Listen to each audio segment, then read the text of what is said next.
Good morning. Good morning and welcome to Media Pulse. Today we're talking about one of the hottest political issues of the week. That's right. It's about the fate of 44 MPs of the now defunct Move Forward Party. And most of them are now with the People's Party, the biggest party in the opposition bloc. Yeah. These MPs are facing a very uncertain future after the National Anti-Corruption Commission charged them with a serious breach of ethical standards.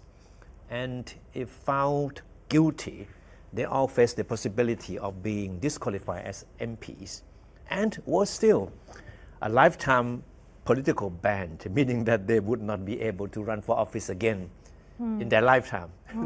Very serious. Yeah. I'm sure many people must be wondering, what have they done to deserve such a serious charge? I know, right? So 2021, when the 44 MPs of the Move Forward Party, the predecessor of the People's Party, which is currently the main opposition party, they co-sponsored a bill seeking to amend the Lèse Majesté law, or what is better known as Article 112. 25 of the 44 MPs in question are now members of the People's Party, including many of its top executives. So I guess amending Article 112 has been a key element of the party's platform, and it apparently resonates strongly with young voters who believe it has been frequently abused and used as a political tool. So the article, which criminalizes any insults of the monarchy, carries punishments of up to 15 years. But as we all know, the platform advocated by the party has also come under heavy criticism by critics. And the Constitutional Court in August last year ruled that its campaign in the general elections in 2023 to amend the contentious article constituted an attempt to overthrow the country's system of constitutional monarchy. And the court subsequently ordered the Move Forward Party dissolved and imposed a 10-year political ban on its top executives, including its leader, Pita Limjuranrat, a very charismatic young politician.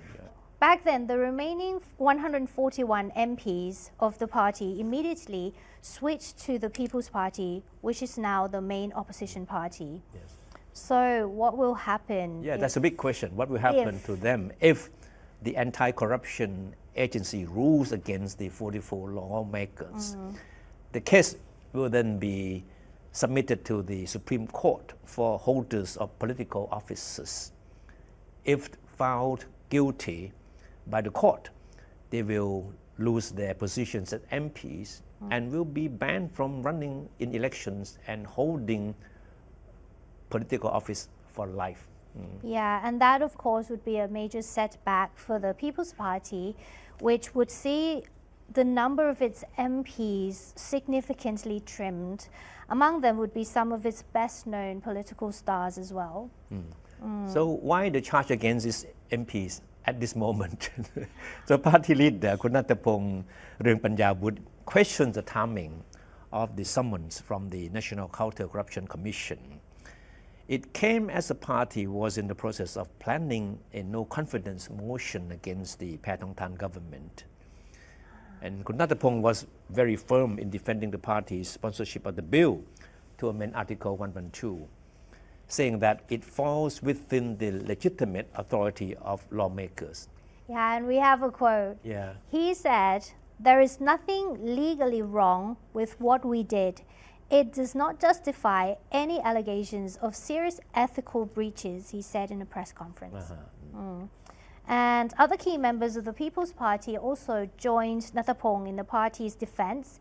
They said that the party's proposal to amend Article 112 was part of the policy platform endorsed by the Election Commission back then. Okay. The 44 MPs have 15 days to submit their defense with the anti-corruption agency. But Thepchai said since the party is so preoccupied with preparing for the no-confidence motion against the government, it has asked for a deadline extension. And he insisted that his party will not be distracted by the legal case and will continue to carry out its legislative duties. Yeah, it's quite an interesting observation made by Kunathapong about the dates Yeah. and how it coincides two major issues facing the party.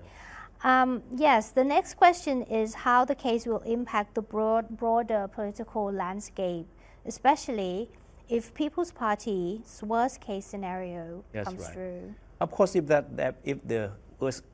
worst come to worst, the party will not only be numerically weakened with 25 of its MPs disqualified, it will also see the loss of a whole bunch of its top leaders, including its leader Nattapong Ringpanyawut, Rangsiman Rome, and Sirikanya Tansakun, who are among the party's most recognized faces, right? So these Yeah. people will be wiped out completely. Yeah, but again, these people are known as the third tier of leadership of the party now. As we all know, the party started off as the Future Forward Party under Thanathorn Juangroongruangkit, who was a businessman turned politician. And the party was launched in 2018 on a progressive platform that sought to reform the military as well as decentralize the bureaucracy. Now, the party was also seen by critics as pursuing an anti-establishment agenda. Now, And unfortunately, in 2020, the party was dissolved by the Constitutional Court, which found it guilty of obtaining funding from an illegitimate source. That was the party leader Thanathorn himself. yeah, right. And with Thanathorn and the whole party leadership purged, the second tier of leaders emerged under a new banner, the Future Forward Party. And Pitalim Charanrat, a charismatic young politician, took over the reign and drove the party to a stunning victory in 2023 general elections. Again, Pita and his fellow party executives had to pay the price for the party's progressive, or as their critics say, anti-establishment agenda. The party was disbanded by the Constitutional Court in August 2024, that was last year. Yeah. And its whole leadership purged for its election promise to amend Article 112. So it has been a high price for the party to pay for pursuing this very challenging agenda. So the Move Forward was subsequently reborn as the People's Party, and all of the party's 141 MPs quickly flocked to the new party under the leadership of the third tier of leaders. Yeah. And political analysts believe that it would be a big challenge for the People's Party to come up with a new set of leaders with the same level of political appeal as their predecessors. The current rank and file, who are mostly newcomers in politics, are hardly in a position to fill their shoes. Yeah. In that worst case scenario, the party's role as the core of the opposition in the House would be significantly weakened. It would be also very difficult to envision how the party could replicate its political success in the next general elections. But the key figures in the party that we talk to try hard to put up a brave face. They insist that it's the party's platform and ideology that wins the hearts and minds of the people, no matter who is in charge. So they're confident that no matter who will be in their leadership, after whatever happens to them in this legal case, I mean, they're still confident that they will continue to get support from the people with this progressive agenda. There might be version 4.0 waiting.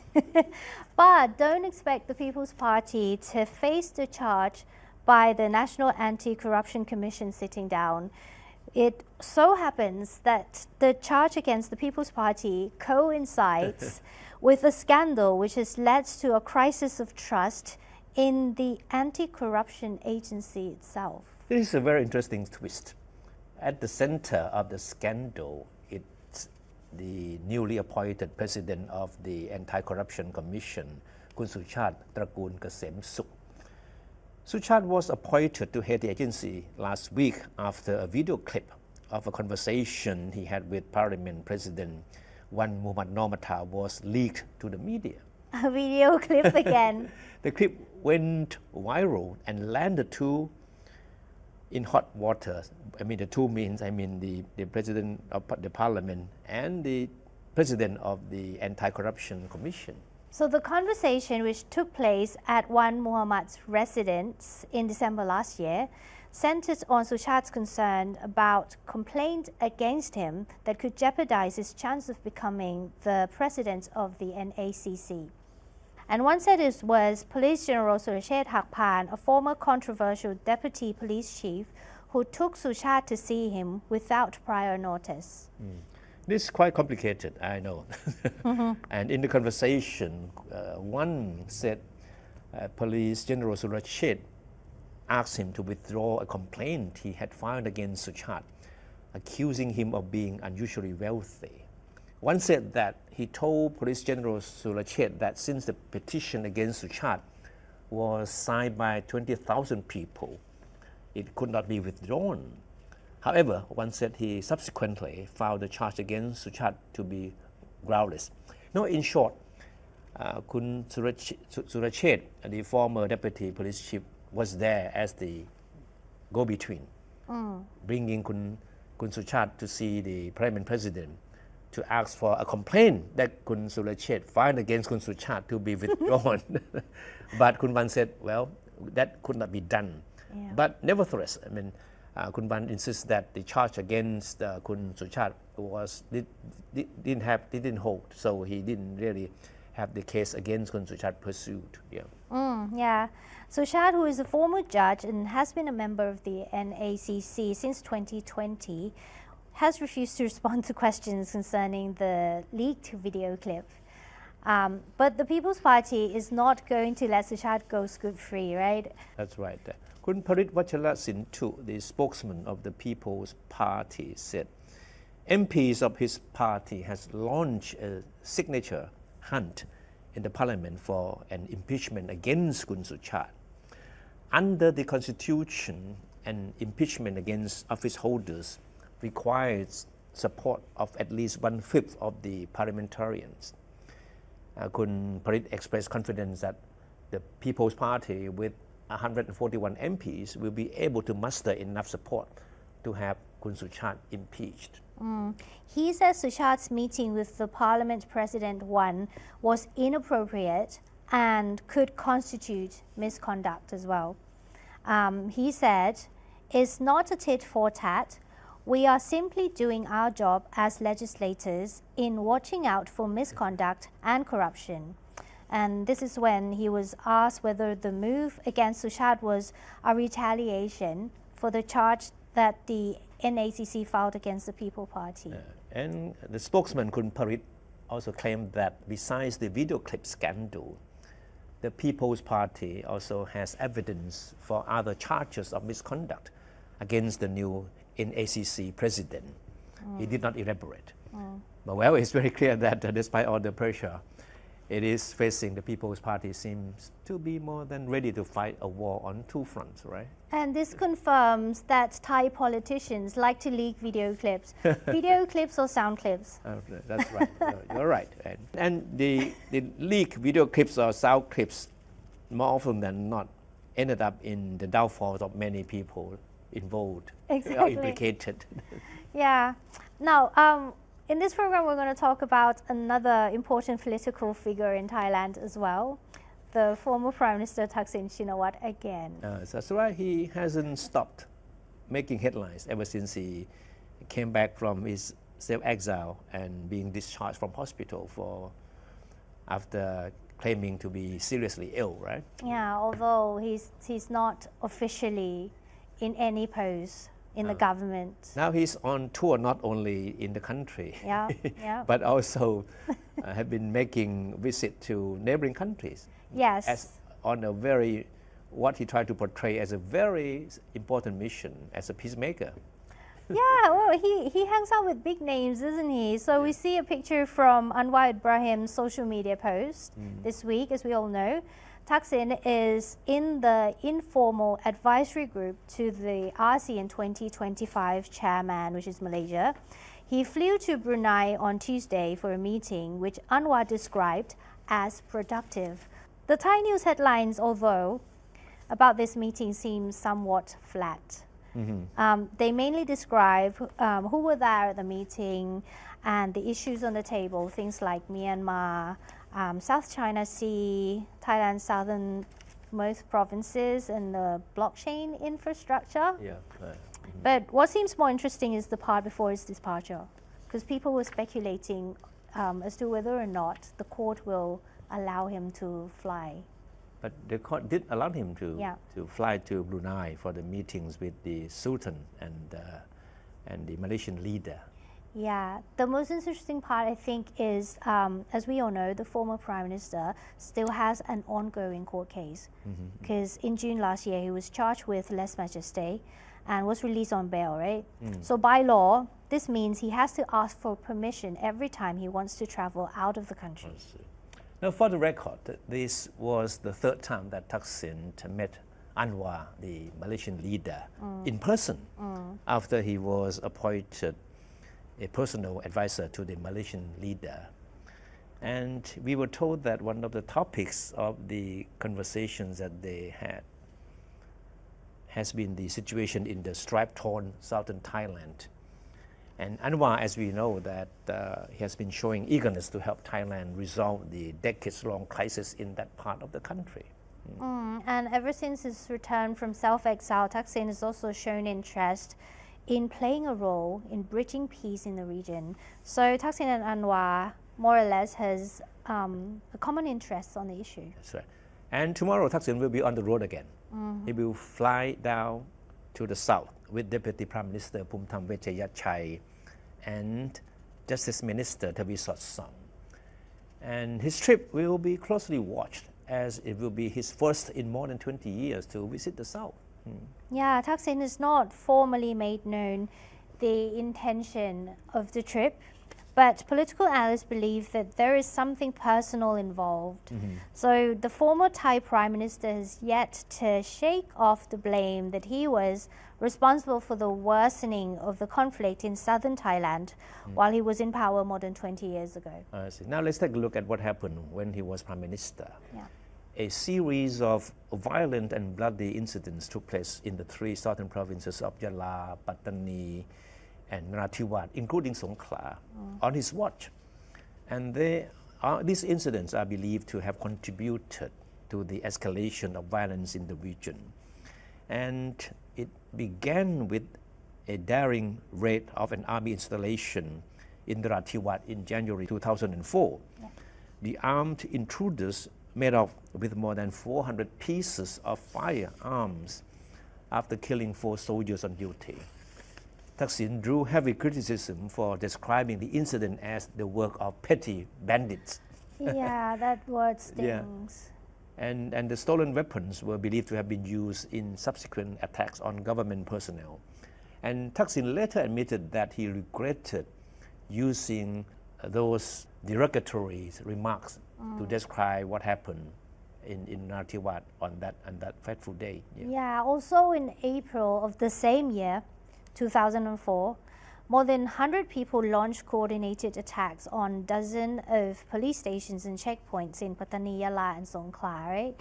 And the attacks culminated in the seizure of Guru Said Mosque, a historical religious site in Pattani, and all the 32 armed separatists who were held up inside were killed when the place was stormed after an 8-hour standoff and exchanges of gunfire. Now, the incident went down as one of the darkest chapters in the history of violence in the region.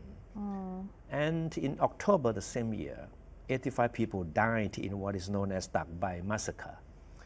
7 of them were killed when security forces cracked down on a rally in front of the Thakbai police station in Thakbai district of Narathiwat province. Another 78 were suffocated to death during transport from the rally site to an army camp. And up to now, not a single government or army official has been held accountable for the massacre. The statute of limitations of the case expired on the 20th anniversary of the incident last October, with all the defendants suspects allowed to go scot-free. Yeah, and Thaksin has denied any responsibility for these incidences, and he insisted he never condoned the use of force. Thai media reported that Thaksin has shown renewed interest in the situation in southern Thailand because he believes he can play the role of a peacemaker. No, in the eyes of political analysts, Thaksin personally wants to exonerate himself from the blame that he was responsible for aggravating violence in the region. And he seems to believe that with the help of Prime Minister Anwar Ibrahim of Malaysia, he will have some leverage in dealing with the various groups of insurgents down there. He is also counting on the Defense Minister Phumtham Wechayachai, who is reportedly working on a new approach in dealing with the issue. Phumtham has ordered the National Security Council to revise the strategy in dealing with the armed insurgency as well. You have some information on That's this, right? right? This is very interesting because Thai PBS World has learned that Kun Phumtham is now studying the possibility of applying the approach that proved successful in dealing with communist insurgency back in the early 80s. The government of Prime Minister Prem Tinsulanon then offered pardon to communist insurgents who included thousands of former student activists who took up arms with the Communist Party of Thailand. And the olive branch led to a mass defection of communist insurgents, which marked the beginning of the end of communist insurgency in Thailand.